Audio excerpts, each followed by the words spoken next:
যদি আপনার অর্থ যদি সদ্ব্যবহার না হয় তবে সেই অর্থের জন্য আপনি দুঃখ পাবেন। এটা লিখে রাখুন আপনি। অর্থ আপনাকে অনর্থের কাছে নিয়ে যাবে। অর্থের সদ্ব্যবহার কি? বলে ভগবানের সেবা, ধর্মের সেবা। ধর্ম, অর্থ, কাম, মোক্ষ, এই চতুর্বর্গ। ধর্মের হেতু কি? মোক্ষ। অর্থের হেতু কি? অর্থের কারণ কি? কি কারণে আমার অর্থের প্রয়োজন? ধর্ম। ধর্ম করব সেই জন্য অর্থের প্রয়োজন। অর্থ কেবলমাত্র পেট ভরা, হ্যাঁ পেটটা ভরতে হবে, কিন্তু যে দিয়ে পেট ভরবো, যা দিয়ে পেট ভরবো তার নাম প্রসাদ হতে হবে, তবে ধর্ম হবে। বলো না গো রাধে রাধে। গ্যারান্টি দেওয়া কথা বলে দিলাম। যা দিয়ে পেট ভরবো তা প্রসাদ হতে হবে। যা খুশি তাই দিয়ে পেট ভরলে চলবে না, তাহলে ধর্ম হলো না। অর্থ ইনকাম করেছি বা সব খেতে পারবো, এটা ধর্ম না। ধর্ম বাবা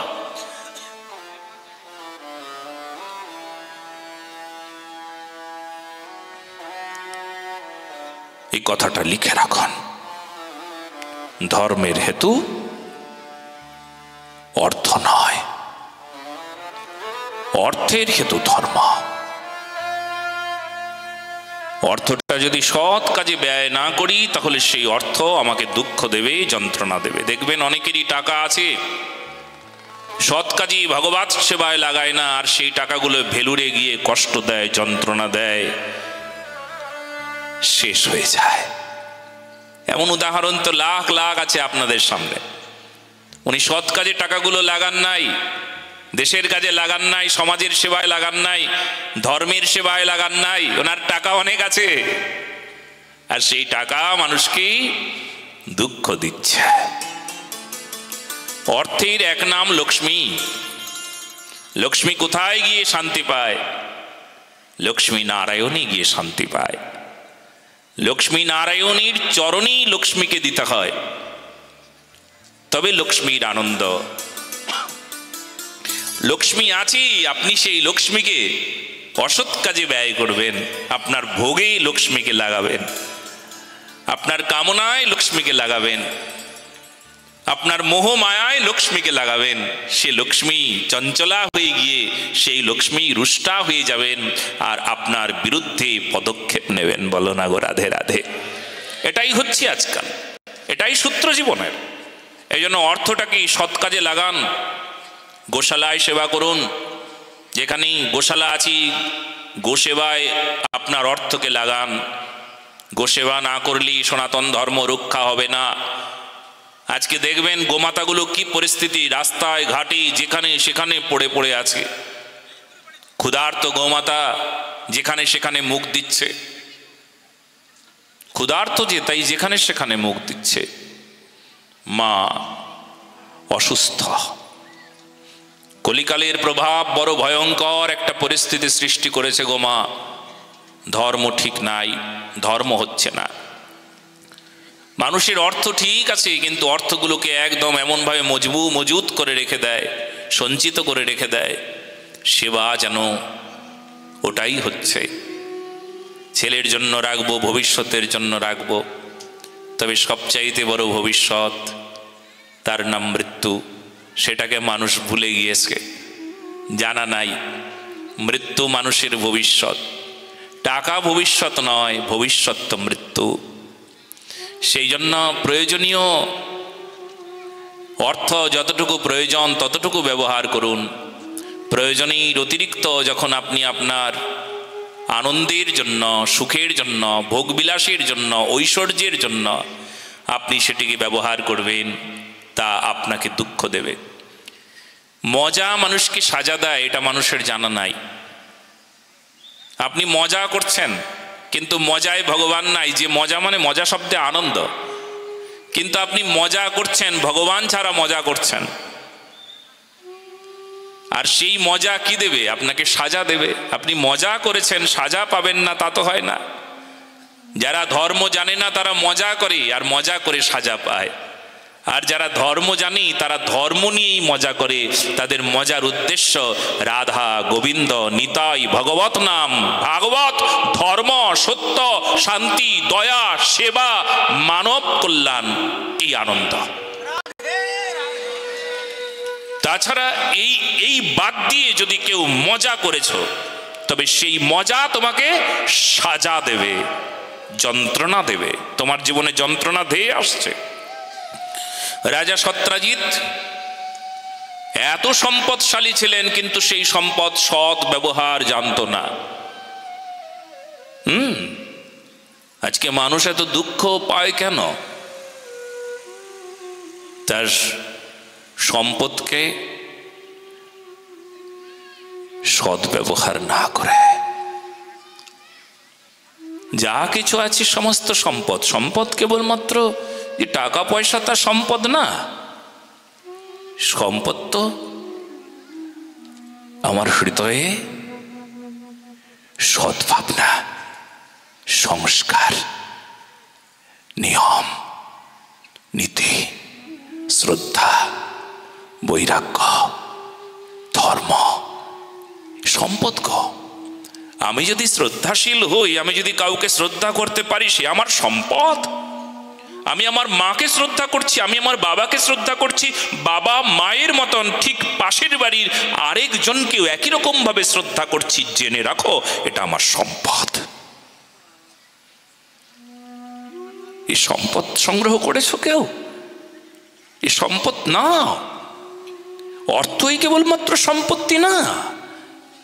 তোমার প্রপার্টি, তোমার ঘর বাড়ি, অনেকগুলো বাড়ি তৈরি করেছে, এটা তোমার সম্পদ শুধু নয়। এই সম্পদ তো পড়ে যাবে, ফেলে দিয়ে চলে যেতে হবে। এই সম্পদ থেকে যায়, কিন্তু যে সম্পদ কখনো কোনো দিন থেকে যায় না, সরে যায় না, পড়ে থাকে না, জন্ম জন্মান্তর সঙ্গে সঙ্গে চলে, মৃত্যুর পরও চলে। আপনি জেনে রাখুন, মৃত্যুর পর একটা টাকাও নিয়ে যেতে পারবেন না, তবে হ্যাঁ, মৃত্যুর পর ধর্ম নিয়ে যেতে পারবেন, প্রেম নিয়ে যেতে পারবেন, আপনার যে সেবা ভাব সেটা নিয়ে যেতে পারবেন, গ্যারান্টি দিলাম। কেন বলুন তো দেখি? কারণ পরে আবার জন্ম হবে, সেই জন্মেও আবার সেই সম্পদকে আপনি ব্যবহার করতে পারবেন। গীতায় আছে না, যে ভাবনায় মৃত্যু হবে, যে সেবায় মৃত্যু হবে, পরবর্তীতে আবার সেই সেবা হবে। আসিব যাইব চরণ সেবিব, আসবো যাব চরণ সেবা করব, বারবার।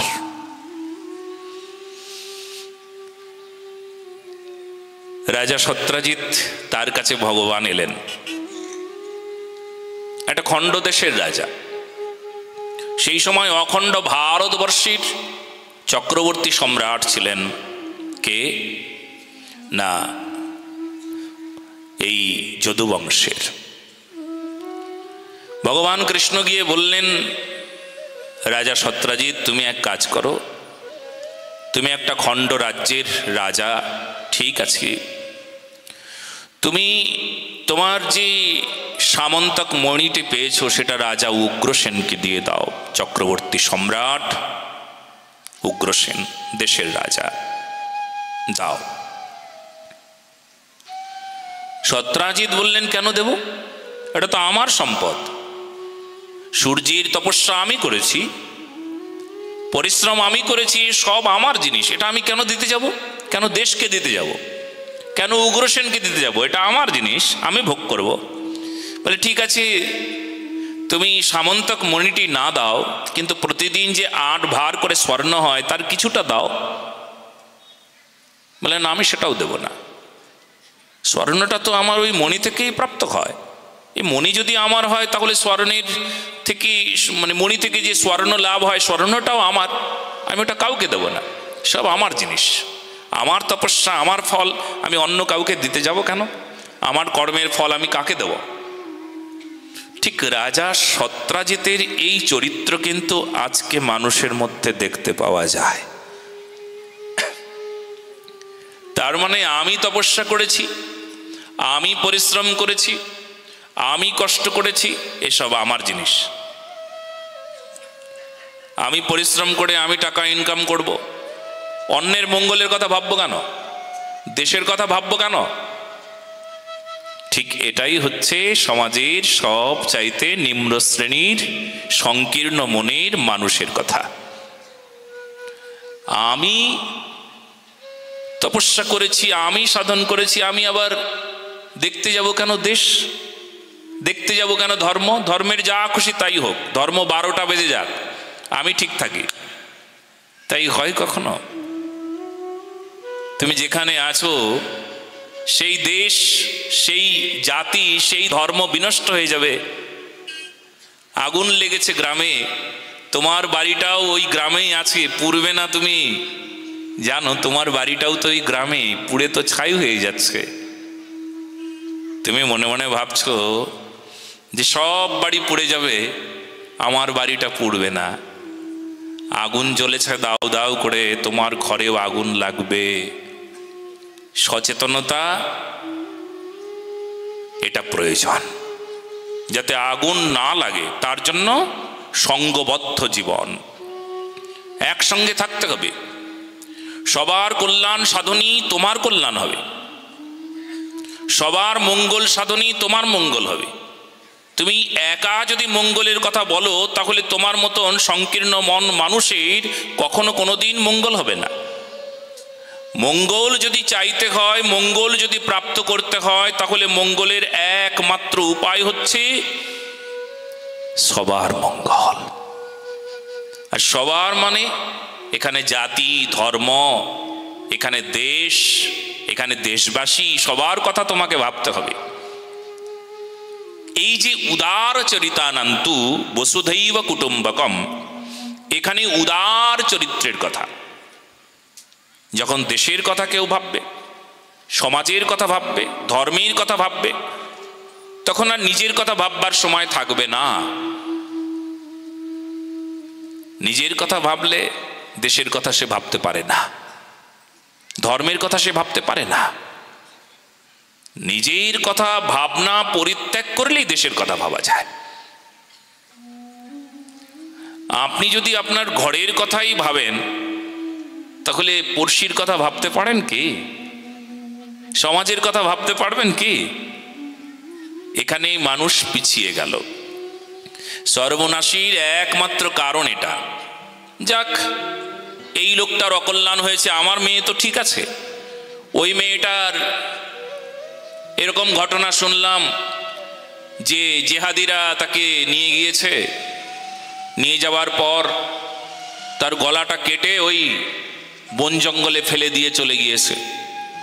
ওই একটা হিন্দু মেয়ে, যাক যা হওয়ার হয়ে গেছে, আমার মেয়ে তো ভালোই আছে, আমার মেয়ের তো কিছু হয় নাই। তোমার মেয়ে আছে না, এরপর কিন্তু তোমার পালা, বলো না গো রাধে রাধে। বলে তাহলে কি করতে হবে? বলে তাহলে একদম সোচ্চার হয়ে যাও, শক্তিশালী হয়ে যাও, ধার্মিক হয়ে যাও, সনাতনী হৃদয় গঠন করো, একদম তেজস্বী হও, ভক্তিমান হও, ধর্ম রক্ষার জন্য এগিয়ে এসো, প্রতিবাদী হয়ে যাও, সবাই মিলে একসঙ্গে থাকো, সঙ্গবদ্ধ জীবন যাপন করো, কাউকে বাদ দিলে চলবে না। যে মেয়েটা মরে গেল, ভাবো তোমার ঘরের মেয়ে, তোমার পরিবারের মেয়ে। এই ভাবো ভাবো ভাবো, তুমি তোমার পরিবারে, তা না হলে একের পর এক সব শেষ করে দেবে। খুব তাড়াতাড়ি সবকিছু শেষ হবার সময় এগিয়ে এসেছে, কিন্তু আপনি মনে মনে ভাববেন কিছুই হবে না, কিন্তু সব কিছু শেষ হয়ে যাবে, সব শেষ। কেননা এমন নিষ্ঠুর কথা আমরা শুনতে পাই, যদি যে হিন্দু ধর্ম বাদ দিয়ে বাংলাদেশে যা হচ্ছে, যদি ওটা তুমি গ্রহণ না করো, তাহলে তুমি অপরাধী। ওটা তোমাকে গ্রহণ করতেই হবে, জবরদস্তি। তুমি যদি ইসলাম কবুল না করো,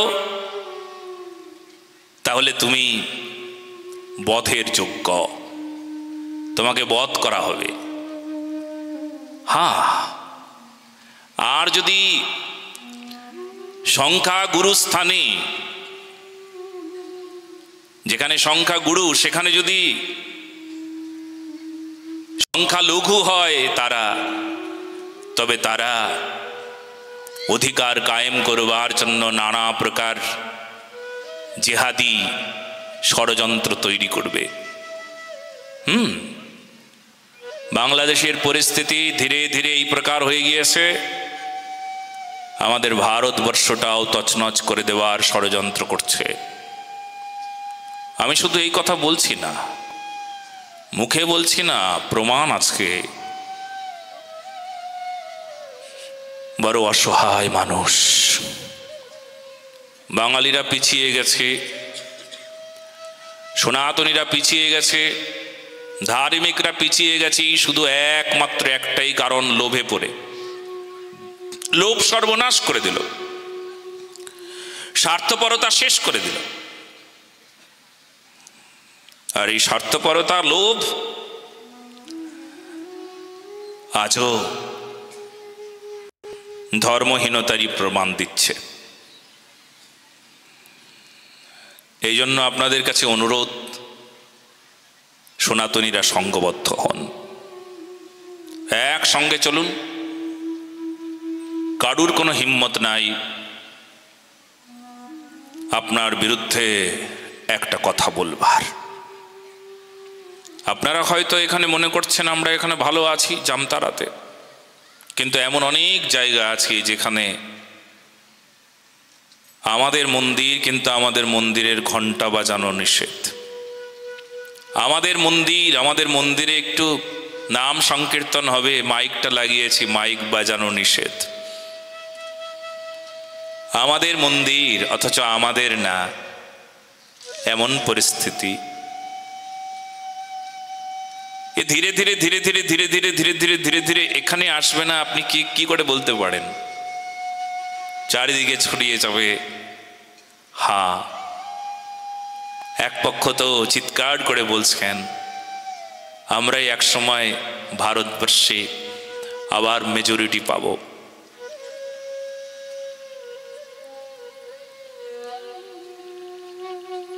আবার আমরা আসব।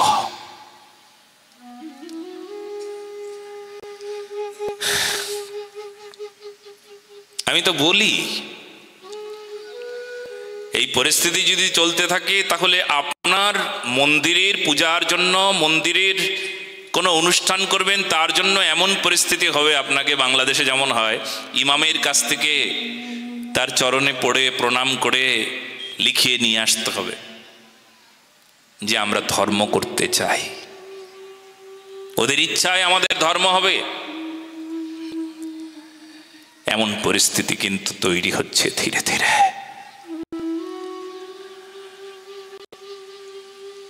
যার কাছ থেকে আমরা অ্যাপ্লিকেশনটাকে সাইন করে নিয়ে আসব, সে বিধর্মী হবে। আমাদের সনাতন ধর্মের কি বুঝবে? সে কিচ্ছু বুঝবে না। তবে সে, তার সাইন না হলে আমরা হয়তো অনুষ্ঠানই করতে পারবো না, এমন পরিস্থিতি আসছে। যে কথাগুলো বললাম সে কথাগুলো কিন্তু হতে চলেছে, হবে, যদি আমরা এখন সচেতন না হই। রাজা সত্রাজিতের চরিত্র দিয়ে বুঝিয়ে দিলেন, রাজা সত্রাজিৎ তিনি নিজেরটা বোঝেন, স্বার্থ বোঝেন, ধর্ম বোঝেন না। ধর্ম বুঝলে ভগবান কৃষ্ণের মুখনিসৃত বাণী, তার আদেশ শুনতেন। কি করে বোঝা গেল উনি ধর্ম বোঝেন না, ধর্ম জানেন না, ধর্ম মানেন না? ভগবান বললেন তোমার এই মণিটি দিয়ে দাও, কিন্তু ভগবানের কথা শুনলেন না। এতে প্রমাণ হলো উনি ধর্ম মানেন না। দেশের কথা ভাববেন না, ধর্মের কথা ভাববেন না, নিজের কথা ভাবছেন। এই জন্য সত্রাজিতের চরিত্র যার যার আছি সে এখন থেকে সাবধান হয়ে যান। সত্রাজিতের চরিত্র কার? ডাক্তার হয়েছে, কিন্তু আমি কেন ডাক্তার হয়েছি? টাকা ইনকাম করবার জন্য।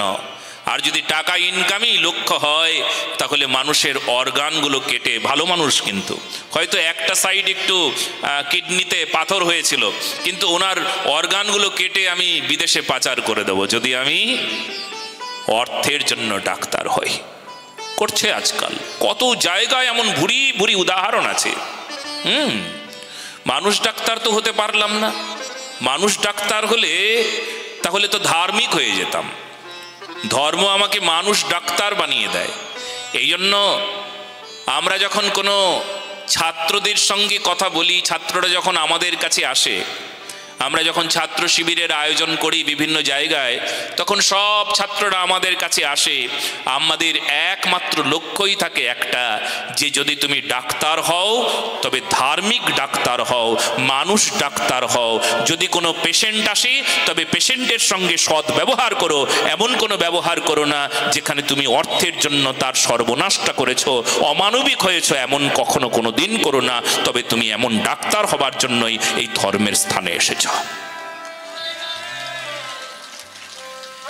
অনেক ছাত্র আছে আমাদের কথা শুনে এমন ডাক্তারও হয়ে গিয়েছে। এই জন্য আমাদের ধর্ম যেমন তেমন ধর্ম নয়, আমাদের ধর্ম মানবিকতায় ভরপুর করে দেয়, মানব ধর্মকে বুঝিয়ে দেয়, মানুষের মনুষ্যত্বকে চিনিয়ে দেয়। এমন ডাক্তার খুব কম আছে কিনা? ডাক্তার যদি ধার্মিক হয়, কোনো গরিব মানুষ এসেই যদি ডাক্তারের কাছে বসে, তার সঙ্গে জিজ্ঞেস করবে কি করেন আপনি। মুখ দেখলেও তো বোঝা যায় কি করেন আপনি, আপনি কেন বলছেন আপনার নাই, কি হয়েছে। তার কাছে সব শুনবে, জিজ্ঞেস করবে। পেশেন্ট যদি বলে আমার কিচ্ছু নাই, রিক্সা চালাতাম, রিক্সাও এখন চালাতে পারি না, একটা ছেলে আছে, ছেলেটা হায়ার সেকেন্ডারি পড়ে, আর পড়াতে পারবো না, আমার এই 2 লাখ টাকা লাগবে অপারেশন করতে, কোত্থেকে যে জোটাবো আমি তা জানি না, আর যদি অপারেশন না হয় তবে ডাক্তারবাবু আপনি তো বললেন যে আমি আর বাঁচবো না। ডাক্তার শুনবার পর যদি দরদি ডাক্তার হন, আমি বলবো ধার্মিক ডাক্তার হন, সত্য সনাতন হৃদয় যদি তার তৈরি থাকে, তৈরি হয়, তবে সেই ডাক্তার তাকে বলবে আমি কথা দিলাম তোমার চিকিৎসা আমি করব, বলো না গো রাধে রাধে। হ্যাঁ গো মা, এমন চিকিৎসকের বড় প্রয়োজন আছে। আজ তো চিকিৎসক আছে, কিন্তু মানুষ চিকিৎসক তো পাওয়া যায় না, যার হৃদয়ে একটা মানুষের হৃদয় আছে। হৃদয়বান হতে হবে, সর্বস্থানে যেখানেই দেখবেন সেখানে হৃদয়বান মানুষের দরকার। আর হৃদয়বান মানুষ না হলে কি হবে? অত্যাচার হবে, সমাজের 12টা বাজিয়ে দেবে, দেশের 12টা বাজিয়ে দেবে। এ আপনাকে কথা দেবে, আপনাকে বলবে আরে আমি এই 18 বছর থেকে 25 বছরের সব লোকদের, সব মানুষদের আমি 2000 টাকা করে দেবো। আরে বলা যায়, খুব বলা যায়, খুব বলা যায়, কিন্তু যদি দিতে শুরু করে তখন কি হবে? কোটি কোটি কোটি টাকার ব্যাপার। কি হবে যদি দেওয়া শুরু হয়? দিতে তো হবে। বলে কেন? যদি না দেখানো হয় তাহলে তো আবার সিংহাসন নিয়ে টানাটানি হবে, দিতে তো হবে। কিন্তু যদি দেওয়া শুরু করে, আমি গ্যারান্টি দেব আপনাদেরকে, এই কথা আপনারা শুনুন কান খুলে। যদিও এই স্থানটি ধর্মীয় স্থান, অতএব ধর্মের কথাই আপনারা শুনুন, কেননা এটা সমাজ গঠনের কথা, দেশ গঠনের কথা, রাষ্ট্র গঠনের কথা, মানুষের মানবিকতার কথা। আমাদের এই সমাজটা সুন্দর হোক, দেশটা সুন্দর হোক, কে না চাই? ধার্মিক হওয়ার স্বার্থে এটাই আমাদের একমাত্র দাবি, দেশটা সুন্দর হোক, সমাজটা সুন্দর হোক। সবাই শুনে নিন, আজকে যদি দেওয়া শুরু হয় যে 18 বছর থেকে 25 বছরের সব মহিলাদের এই 2000 টাকা করে বা 2500 টাকা করে মাসে মাসে দেওয়া যদি শুরু হয়, তবে কি হবে শুনবেন আপনি? চারিদিকে অরাজকতা বাড়বে, চারিদিকে উচ্ছৃঙ্খলতা বাড়বে, যারা দেশদ্রোহী আছে তাদের সংখ্যা বেড়ে যাবে, যারা সমাজে নানা প্রকার খারাপ খারাপ কর্মের সঙ্গে যুক্ত তাদের আরো মদত বাড়বে, কেননা তারাই সেই টাকাটা দেবে, তাদেরকে বাঁচাবে। প্রশাসন বলবে আরে আমাকে টাকা দাও, আমি তোমাকে ছেড়ে দেবো। হ্যাঁ হ্যাঁ, তুমি অন্যায় করো, তুমি চুরি করো, যত চুরি করো, আমাকে চুরির মাল কিছুটা দাও, আর আমাকে দিয়ে তুমি চুরি করতে থাকো। সমাজ কি হবে? দেশ কি হবে, রাষ্ট্র কি হবে, কার টাকা নিচ্ছে, কোত্থেকে টাকা আসছে? আপনারা ভাবুন, যত যত টাকা এইভাবে আমরা কারুর কাছ থেকে প্রাপ্ত হচ্ছি না, 2000, 2500, 1000, এই যা যা প্রাপ্ত হচ্ছি, সেখানে যদি অসৎ ব্যবহার প্রবেশ করে, করবেই তো, না করলে কি হবে? কোত্থেকে আসছে টাকাগুলো? টাকাগুলো ওনারা তৈরি করছে, আপনারই টাকা। ছল বল কলে কৌশলে নানা প্রকার ষড়যন্ত্র করে আপনার টাকাগুলো নিয়ে সমাজের এই দুরবস্থা তৈরি করে, সমাজকে উচ্ছৃঙ্খল করে, সমাজের নানা প্রকার অসামাজিক কাজের সঙ্গে যুক্ত হয়ে অসামাজিকতা আরও বাড়বে, আরও সমাজ দেশ রাষ্ট্র পিছিয়ে পড়বে। যেখানে এগিয়ে গিয়েছিল সেখানে সে পিছিয়ে পড়ে একদম দেশটা বরবাদ হয়ে যাবে। তার চাইতে বাবা তোমার ওই 2500 টাকার দরকার নাই, তবে হ্যাঁ তুমি যদি স্বীকার করতে পারো এই প্রকার যদি বলতে, তবে খুব ভালো হতো। শুনে নাও, যারা দারিদ্রতা সীমার নিচে অবস্থান করছো, যারা গরিব, দিন দরিদ্র, যারা বঞ্চিত, তাদের জন্য এই টাকা বরাদ্দ করা হচ্ছে। হিসেব করে দেখা যাবে যে গরিব আমাদের সমাজে কয়জন আছে যারা একেবারে নিম্ন শ্রেণীতে আছেন, যারা দিন দরিদ্র অসহায়, যারা বঞ্চিত, যারা অবহেলিত, যাদের অর্থ সম্পদের এমন উপায় নাই, তাদের জন্য যদি অর্থের ব্যবস্থা থাকতো, তবে সমাজের এক শ্রেণীর মানুষের কল্যাণ হবে, নতুবা অকল্যাণে দেশ ভরে যাবে, সমাজটা শেষ হয়ে যাবে। বলো না গো? সত্য সনাতন ধর্ম কি? ভারত মাতা কি? এই জন্য দেশ রক্ষার জন্য এই কৌশল। কেবলমাত্র এক শ্রেণীর মানুষ আপনাকে কেবলমাত্র প্রতিশ্রুতি দিয়ে যাবে, দেব দেব দেব, এই করব সেই করব, আর মানুষ লোভে পড়ে নিজের ধর্ম, নিজের সংস্কার, নিজের সংস্কৃতি, নিজের হিন্দু ধর্মকে পরিত্যাগ করে দিয়ে তারা এক জায়গায় ছাতা ধরে বসে আছে। বৃষ্টি পড়বে না, রোদ লাগবে না, অপেক্ষায় বসে আছে। আরে ধর্মের ছাতাটা কে ধরবে রে? এই জন্য লোভে পড়ে যা খুশি তাই করবেন না। আপনারা কোন রাজ্যের বাসিন্দা? ঝাড়খণ্ডের। হে ঝাড়খণ্ডবাসী, লোভে পড়ে যা খুশি করবেন না। আপনাদের কাছে আমি বলে দিলাম, হে ঝাড়খণ্ডের বাঙালিরা, আপনারা একবার ধর্ম সম্পর্কে সচেতন হন। যা খুশি তাই করলে চলবে না। যেখানে রাম সেখানে আমার মন, সেখানে আমার মান, সেখানে আমার সম্মান, সেখানে সনাতনীদের সম্মান। যেখানে রাম নাই সেখানে সম্মান নাই, যেখানে ধর্ম নাই সেখানে সম্মান নাই, সেখানে যা খুশি তাই হয়ে যাবে। যেখানে ধর্ম রক্ষা সেখানে আমরা ছাতাটা ধরব। লোভে পড়বেন না, লোভে পড়বেন না। লোভে পাপ, পাপে মৃত্যু। লোভে পড়ে কত ঘটনা, কত দুর্ঘটনা ঘটেছে আজ পর্যন্ত, ইতিহাস সাক্ষী। ঔরঙ্গজেব বলছিলেন যে যদি হিন্দুদেরকে দেখো তবে দেখবে এরা কেমন জানো, আমি যদি কিছু সোনার সিকি যদি ছড়িয়ে দিই তবে হিন্দুরা এসে লুটপাট করে সেই সিকিগুলো নেবে আর তারা নিজেদের সঙ্গে নিজেরা মারপিট শুরু করে দেবে। আমি যদি সেই সোনার সিকিগুলো ছড়িয়ে দিই হিন্দুদেরকে, তবে হিন্দুরাই গদ্দার হয়ে যাবে, তারা নিজেই নিজেদের শত্রু হয়ে যাবে, নিজেদের ধর্ম ত্যাগ করে দেবে এক মুহূর্তে। আমি যদি সোনার সিকিগুলোকে ছড়িয়ে দিই। উনি মিথ্যে বলেন নাই, সত্যি তাই হয়েছে।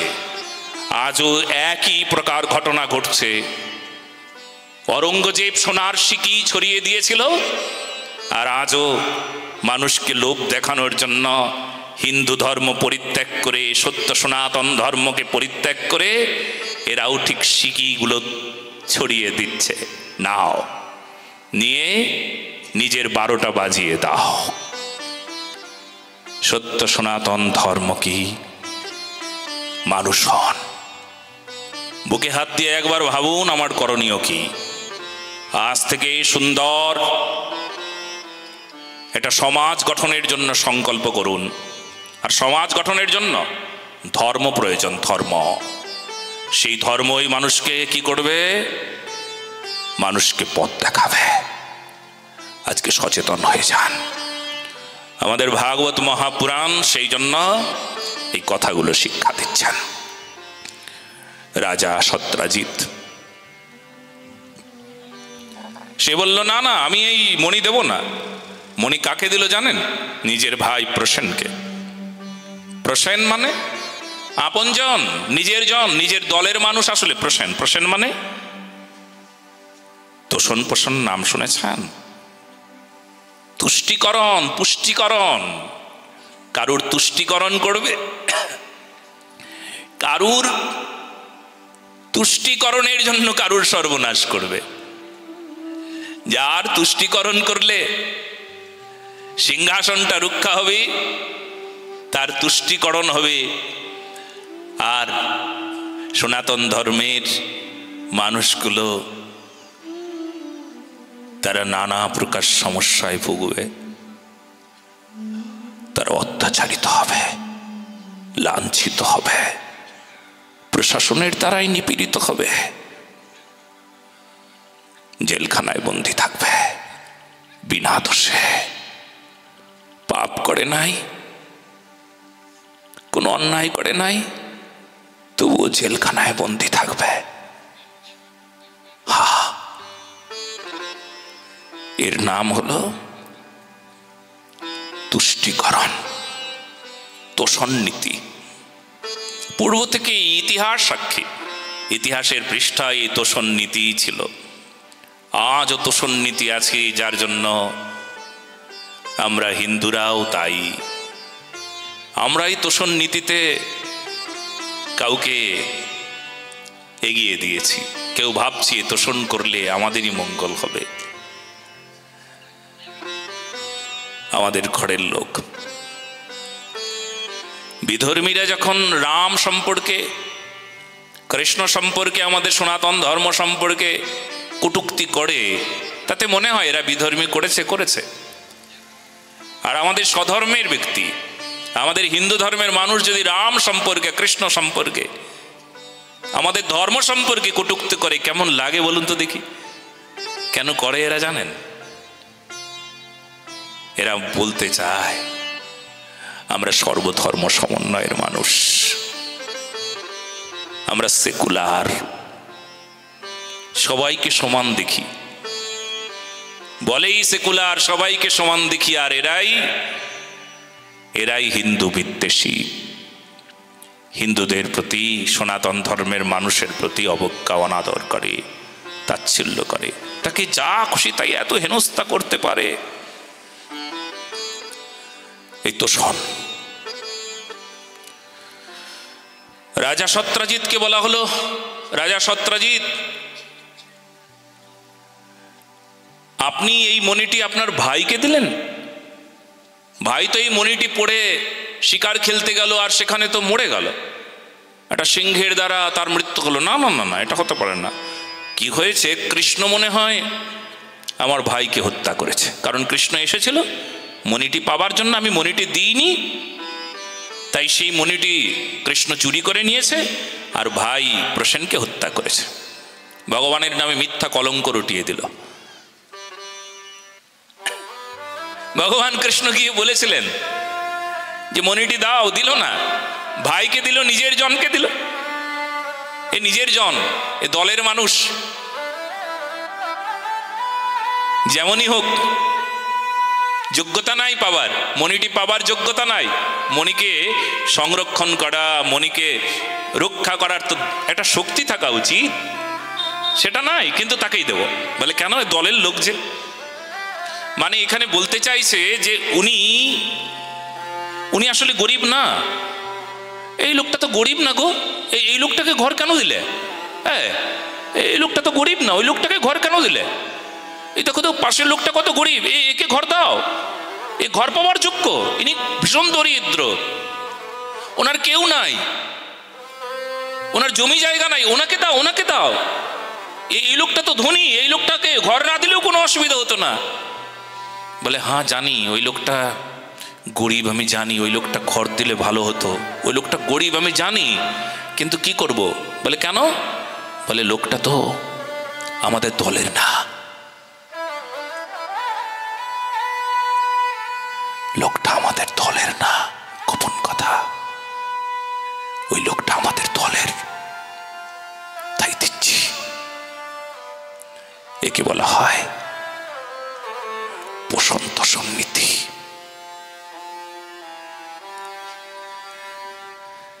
দেশটা শেষ হয়ে গেল, দেশের আর কিছু নাই বাবা, সব শেষ করে দিল। অথচ যে ভালো তার বিরুদ্ধে সোচ্চার হচ্ছে কিছু মানুষ। ভগবান কৃষ্ণ ভালো করেছিল দেশের কাজ করবার জন্য, দেশের মঙ্গলের জন্য সত্রাজিতের কাছে ভিক্ষা চাইতে গেলেন। সত্রাজিৎ সে বলল, কৃষ্ণ তুমি চুরি করলে, কৃষ্ণ চোর, কৃষ্ণ আমার ভাই প্রসেনকে হত্যা করলো। যে উপকার করে তার অবস্থা দেখুন।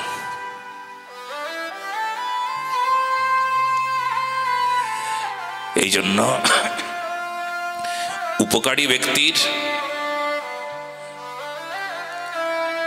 সব শেষ করে দেওয়ার জন্য ব্যবস্থা থাকে।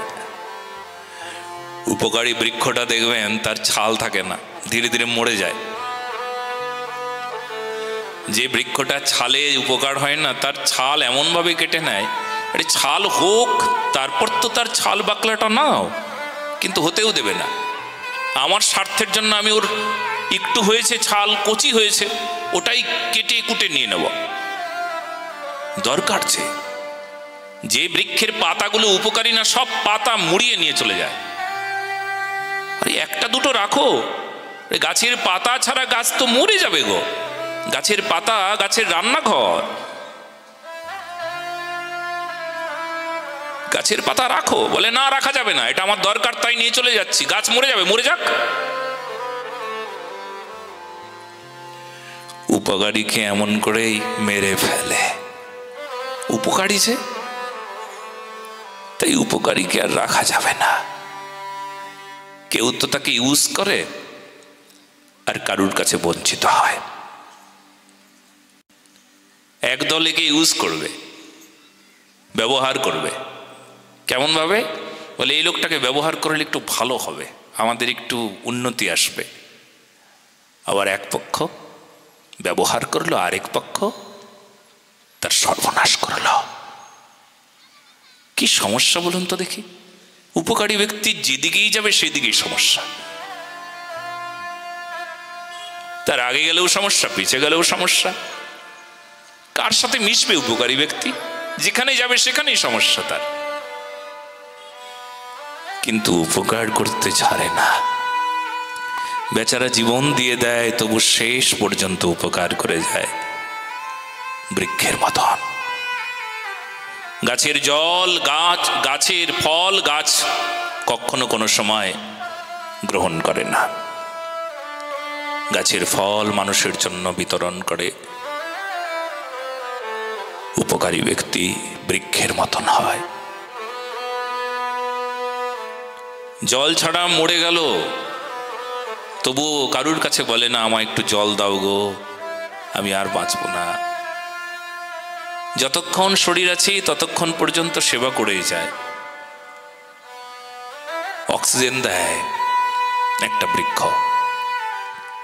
একটা বৃক্ষ, এতদিন আমরা জানতাম একটা বৃক্ষ একটা প্রাণ। না না, একটা বৃক্ষ অনেক প্রাণ বাঁচায়।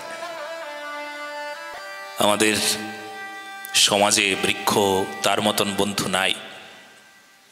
বড় উপকারী বন্ধু বৃক্ষ। বিশুদ্ধ অক্সিজেন দেয়। কার্বন ডাই অক্সাইড মানুষ ছাড়ে, অক্সিজেন মানুষ গ্রহণ করে। আর বৃক্ষ অক্সিজেন ছাড়ে, কার্বন ডাই অক্সাইড গ্রহণ করে। এই সমতা বিধান হয় সার্কেল করে, ঘুরে ঘুরে ঘুরে ঘুরে। বৃক্ষ মানুষকে বাঁচিয়ে রেখেছেন বাতাস দিয়ে, অক্সিজেন দিয়ে। এত উপকারী, কিন্তু সেই বৃক্ষ আজ ধ্বংসের দিকে। দেখুন আপনাদের এখানে আজকে আপনি দেখুন, যত এই বনের দিকে তাকিয়ে দেখুন। আমি জানি, আপনারা তো ভালো করে জানবেন, আজ থেকে 30-40 বছর আগে যত বৃক্ষ ছিল সেই বৃক্ষগুলো আজকে কেটে ফেলা হয়েছে। চারিদিকে ফাঁকা হয়ে গেছে, মাঠে মাঠ শুধু সবুজ ভরা ছিল এই স্থান। এই যে যত বৃক্ষ, এই অনাদরি অবহেলায় মানুষ নিজের স্বার্থে বৃক্ষগুলোকে কেটে কেটে কেটে কেটে শেষ করে দিল। পৃথিবীর আজকে এই যে বিশ্ব উষ্ণায়ন অবস্থান, আপনি জানেন গরমের সময় এত গরম আপনাদেরকে সহ্য করতে হয়, শীতের সময় এত শীত সহ্য করতে হয়। অনাবৃষ্টি অতিবৃষ্টি, কখনো অনাবৃষ্টি, বৃষ্টি নাই, কখনো আবার অতিবৃষ্টি। এত বৃষ্টির দরকার নাই, সব ভেসে গেল, ফসল টসল সব নষ্ট হয়ে গেল। এই অরাজকতা পূর্বে ছিল না, আজ থেকে 50 বছর আগে এরকম এত অরাজকতা ছিল না। এই থাকতো, কখনো কোথাও হতো, কিন্তু এত বেশি ছিল না। শুধু একটাই কারণ, পৃথিবীর উপর বড় অত্যাচার হচ্ছে। যে ভালো, যে উপকার করে তার উপর অত্যাচার। বৃক্ষ উপকারী, তাই বৃক্ষের উপর অত্যাচার। নিরীহ জীব, তার উপর অত্যাচার। নিরীহ জীব, ছাগল কেটে কেটে কেটে কেটে মানুষ শেষ করে দিচ্ছে। নিরীহ জীব, একটা গোমাতা, একটা গো বংশ, তার মতন নিরীহ আছে, তাকে কাটা হচ্ছে। একটা প্রাণীর উপর এত হিংসা, এত অনাদর, এত নির্যাতন, এত পাপ কোথায় গো? নিরীহ যে, তার উপর অত্যাচার। বাঘ কেটে কেটে খাও একদল মানুষ, সিংহ কেটে কেটে খাও দেখি, সিংহের কাছে যাও, তার কাছে গিয়ে তাকে বলি দাও, তাকে মারতে যাও, মেরে তাকে খাও দেখি। কত বড় বাপের বেটা তখন বুঝবো, বলো না গো? রাধে রাধে। একটা নিরীহ প্রাণী, একটা গোমাতা, একটা গো, একটা ষাঁড়, একটা ছাগল, হ্যাঁ, একটা পাখি, একটা জলচর, একটা প্রাণী, মাছ, কারুর কোনো ক্ষতি করে নাই, তাকে কেটে কুটে মানুষ আহার করছে। আপনারা হয়তো মনে মনে ভাবছেন যে এইসব খেতে হবে বুঝি, আসলে না। যদি বলেন যে যদি না খাই তাহলে পুকুর ভরে যাবে, নদী ভরে যাবে, এইসব কোনো কথা নাই। তাহলে তো আপনারা, এই দেশে কুকুর তো আপনারা খান না, তাহলে তো কুকুরে ভরে যেত। ও ঠিক জন্ম মৃত্যুর যে চক্র, এটাকে ঠিক ব্যালেন্স তৈরি করে দেয়। এখানে সমতা বিধান হয়। বিড়াল কি আপনারা খান? বিড়াল কেটে কেটে খান আপনারা? তাহলে তো বলবেন তো বিড়ালে তো পৃথিবী ভরে যেত, তো ভরে তো যায় নাই এখনো। বলো না গো? রাধে রাধে। আমাকে বলে একদল লোক, বলে আমরা যদি ষাঁড় না খাই তবে ষাঁড়ে পৃথিবী ভরে যাবে।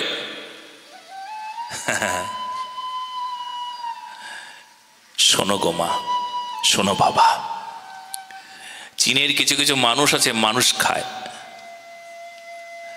তারই পরামর্শ দিয়েছিল একদিন, বলে মানুষ যদি না খেয়ে কমাতে পারি, যদি খেয়ে না কমাই, তাহলে মানুষের সংখ্যা এত বাড়ছে, চীনে তো অনেক জনসংখ্যা বেড়ে যাচ্ছে, বলে এত জনসংখ্যা বাড়ছে সেজন্য খেয়ে খেয়ে কমাবো। বলো না গো? রাধে রাধে। খেয়েও কি কমানো যায়? বেশ। তো রাজা সত্রাজিৎকে বলছেন, সত্রাজিৎ আপনি এটা করতে পারলেন, কেন করলেন গো? বলে যে দেশের রাজা, যে স্থানের রাজা, এখন তো রাজতন্ত্র নাই, মন্ত্রী, যে স্থানের মন্ত্রী, তারা রাজ্যকে শাসন করবার জন্য স্বৈরাচারী শাসন বেছে নেয়, তাদের তো এটাই হবে। স্বৈরাচারী শাসন কাকে বলে? যে শাসনে ধর্ম নাই, যে শাসনে রাম নাই, যে শাসনে রামের মতন মর্যাদা নাই, সেই শাসনের নাম স্বৈরাচারী শাসন। সেখানে ওখানে ওই প্রকারই হবে, কারোর প্রতি নির্মম নিষ্ঠুর হয়ে যাওয়া, কারোর প্রতি আবার সদয় হয়ে যাওয়া। কার প্রতি সদয় হওয়া? যার প্রতি আমি তোষণ নীতিকে প্রয়োগ করব, তার তুষ্টিকরণ করব, তার পুষ্টিকরণ করব, তার প্রতি আমার দয়াভাব। আর তার উল্টোটা, কারোর প্রতি আমার নির্মম নিষ্ঠুর অত্যাচার করা। এর নাম হলো, এই যে বৈষম্য, রাজা বা শাসন যদি এই প্রকার বৈষম্য হয় তবে তার নাম স্বৈরাচারী শাসন। দেশ ভালো থাকে না, রাষ্ট্র ভালো থাকে না, সমাজ ভালো থাকে না, মানুষ ভালো থাকে না। এই শাসনের কবলে পড়ে জীবন দশা শেষ করে দেয়। কেউ কথা বলবে না গো মা, কথা শুনতে এসেছো তো শুনে যাও। যে উপকার হবে সেই উপকারগুলো ঘরে নিয়ে যাও, মনে নিয়ে যাও, সমাজে কাজে লাগাও। কথা বলা যায় না। ভগবান কৃষ্ণের নামে মিথ্যা কলঙ্ক রটিয়ে দিল, চারিদিকে ভগবান কৃষ্ণের মিথ্যা কলঙ্ক। ভগবান নাকি চুরি করেছেন, ভাই প্রসেনকে হত্যা করেছেন। ভগবান বলছেন দাঁড়াও, আমি দেখছি কি করা যায়। তিনি সেই মণিটি সম্পর্কে জানলেন যে মণিটি এখন জাম্বুবানের কাছে আছে, কারণ জাম্বুবান সেই সিংহকে হত্যা করে মণিটি পেয়েছেন। মণিটি জাম্বুবতী তারই কন্যা, তাকে দিয়ে দিয়েছেন। ভগবান কৃষ্ণ গিয়ে জাম্বুবানের কাছে বললেন, জাম্বুবান এই নাও, এই মণি সম্পর্কে এই ঘটনা ঘটেছে, মণিটি আমাকে দিয়ে দাও। মণিটির এই ঘটনা রাজা সত্রাজিতের ছিল, এবার আমাকে দিয়ে দাও। জাম্বুবান বললেন ঠিক আছে, মণিটি তোমায় দিয়ে দেবো, কিন্তু তার আগে তুমি যুদ্ধ করো, যুদ্ধ করে যদি জয়লাভ করো তাহলে মণি তোমার। ভগবান কৃষ্ণ বললেন বাহ, ভালোই হলো, চলো যুদ্ধ করো। যুদ্ধ করলেন, ভগবান কৃষ্ণ জয়লাভ করলেন। কৃষ্ণ যখনই জয়লাভ করলেন তখন জাম্বুবান ভগবান কৃষ্ণের চরণে লুটিয়ে পড়ে কি বলতে লাগলেন, জয় শ্রীরাম, জয় জয় শ্রীরাম। ভগবান কৃষ্ণ বললেন আমাকে রাম বলছো কেন? বলে ভগবান তুমিই তো আমার রাম। আমরা সবাই এই ভজনটা শুনি, হৃদয়ে খুব আনন্দ হবে। জয় শ্রী রামচন্দ্র ভগবান কি জয়, শ্রীরাম। সবাই মিলে শ্রীরাম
করতালির সেবার সাথে সবাই একসাথে।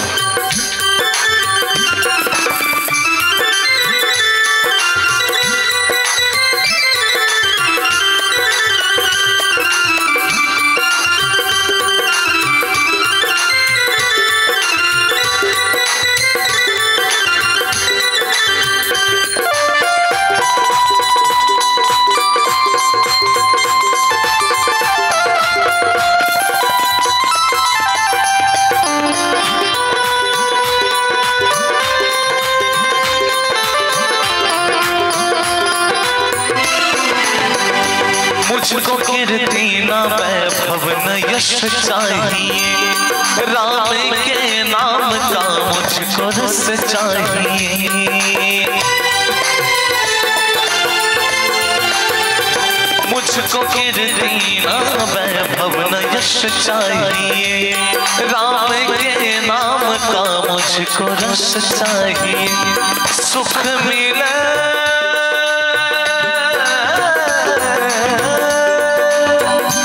सुख मिले से अमृत को पीने में, श्री राम जानकी बैठे हैं मेरे सीने में, श्री राम जानकी बैठे हैं मेरे सीने में। बोलिए अयोध्या नरेश की।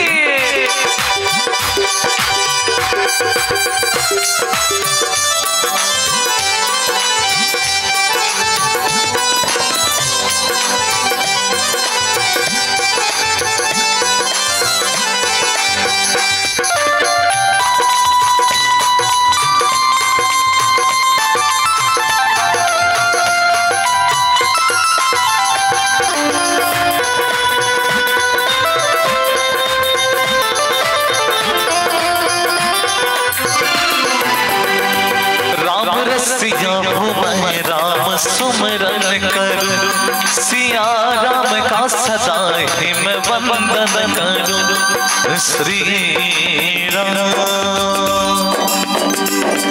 अनमोल कोई भी चीज मेरे काम की नहीं,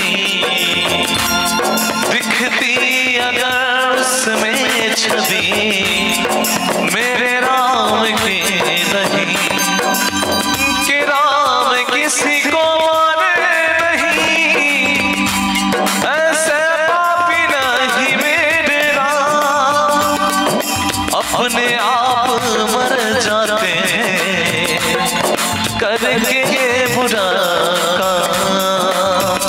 राम रसिया हूँ मैं, राम सुमरन करूं, सिया राम का सदा ही मैं वंदन करूं। सच्चा आनंद है ऐसे जीने में। ऐसे सभी लोग दोनों हाथों में करताली की सेवा करते हैं एक साथ। बोले जय जय श्री राम। ओ सच्चा आनंद है ऐसे जीने में, सच्चा आनंद है ऐसे जीने में।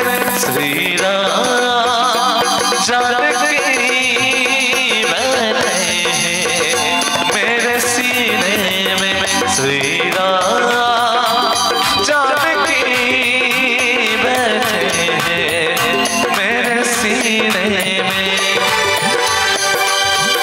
ये जो केसरी के लाल मेरा छोटा सा ये काम, ये जो केसरी के लाल मेरा छोटा सा ये काम, मेरी राम जी से कह देना जय सिया, मेरी राम जी से कह देना जय सिया। मैं राम संग जपता तुम्हारा सदा, मैं राम संग जपता तुम्हारा सदा।